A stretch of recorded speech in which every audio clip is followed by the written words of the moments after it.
A very good afternoon, Team Zimbabwe, and welcome to Africa and Beyond Television Network. And this afternoon, we need to do a recap. I think we were live when President Chamisa broadcasted the State of the Nation address about the 2023 elections. But I feel that because of the volume, which was so low, we need to take a further step and try to unpack what President Chamisa said when he addressed the nation. So what we are going to do is that we are going to touch just few things right here, but we are going to do it briefly, which means we are going to take key points and critical points and discuss them right here on Africa and Beyond Television Network. So that is what we have to do at this point in time, at this moment. Let me try to bring it right here onto the screen for the sake of reference, so as to understand what President Chamisa said and what he meant. So he prepared this statement to update the nation about the efforts around the resolution of the disputed outcome of the 2023 general elections that did not produce a credible and legitimate government chosen by the citizens of Zimbabwe.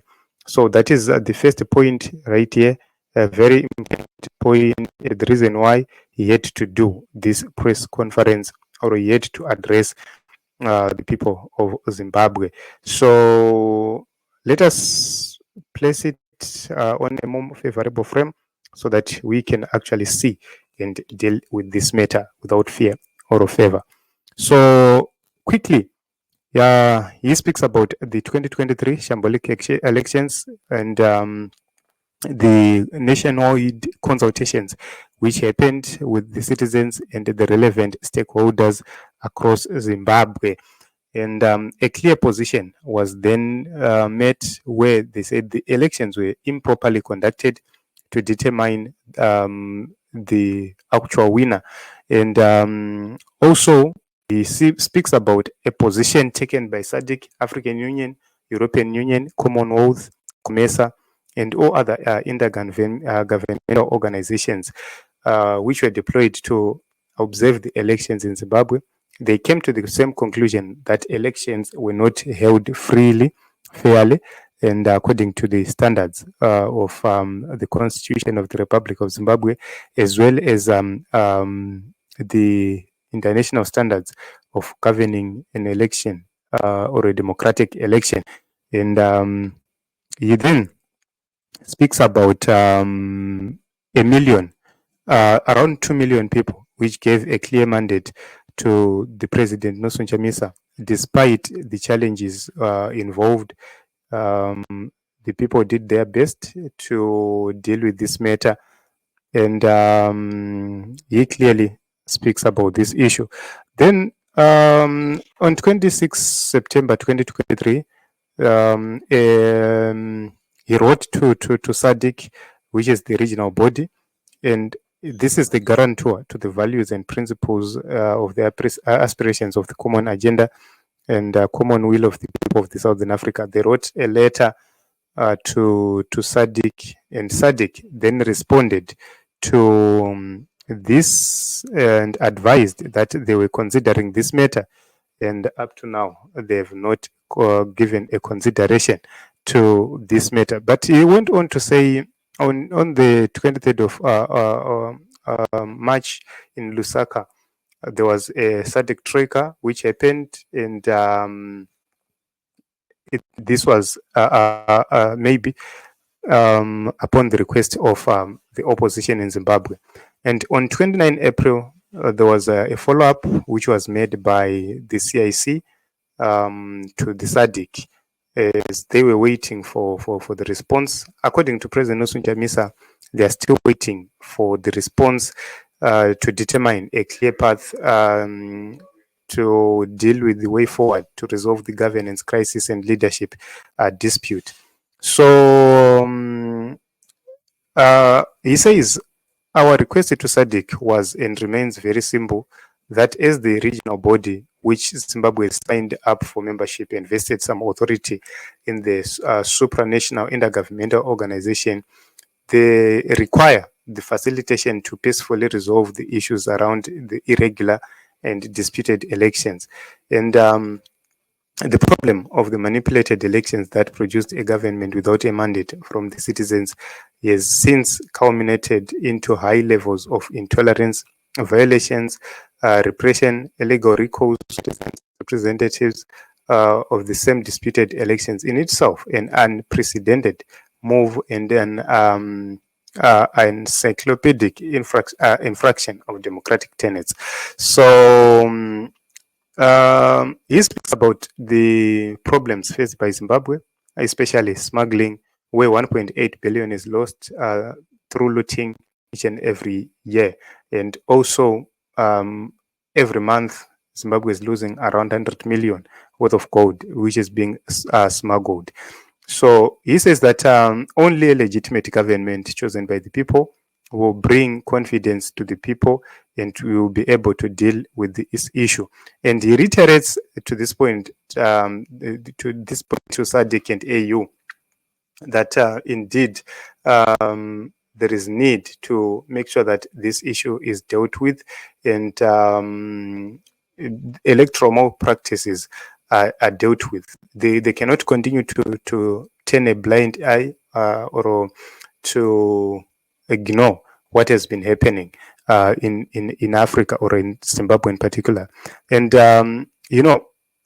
as everybody is aware, the elections are the highest level through which a mandate is attained or ascertained as a contract between the governing and the governed. And no government can justly claim authority to govern unless it is based on the will and consent of the people. And on that score, no one must be allowed to come into office through the back door, through the window, coercive means, or command antics or tactics.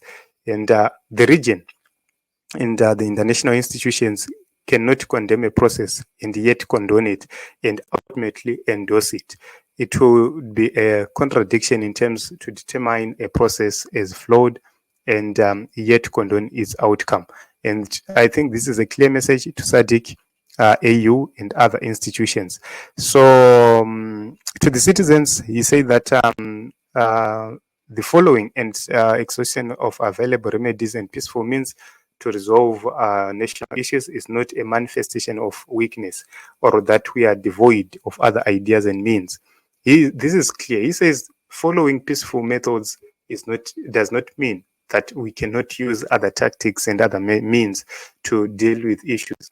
But he says this is a strict commitment to finding each other and amicably resolve the points of conflict, disjuncture, and disagreement, which means he's using a dialogue not as a point of weakness, but as a point of trying to bring something which we deal with the issues of Zimbabwe. So he says they are committed to a peaceful resolution of disputes, and he intends to exhaust all available peaceful remedies to deal with this whole issue. Then to go to the conclusion, President Nelson Chamisa talked about something very important. He clearly indicated that the government which is there is a caretaker government, is a government which is simply as a de facto government. And this is very important to note, that this government is a government which is there without a mandate, as a de facto government, not because it got a mandate from the people. So I think he has made it clear that the government, parliament, council, all of them is a de facto authority. So I think this is the basis of this whole activity. He urges the people of Zimbabwe to actually engage peacefully or take an active role in peacefully determining the destiny of this country. And this is what is very important. He thanked the intercessors, he thanked the church, he thanked the citizens and called them to continue praying for a smooth and peaceful transition in our country. So what it means is that there are efforts to make sure that this issue is resolved and is dealt with peacefully without any further problems. But the major question is, is the government of President Emmerson Mnangagwa willing to let this matter be dealt with peacefully as requested by the advocate Nelson Chamisa? So in brief, I can say this is what President Nelson Chamisa said, and we hope to see this thing dealt with decisively. We cannot rule out mass protests from the statement of Advocate Nelson Chamisa. We cannot rule out mass protests because at a certain point in time, it cannot be so direct more than what he said in this statement. And I hope and believe that the people of Zimbabwe now knows the position, the actual position. SADC is yet to respond to Advocate Nelson Chamisa on the last letter which he sent to them on the 29th of April. So continue to watch and see what is going to happen.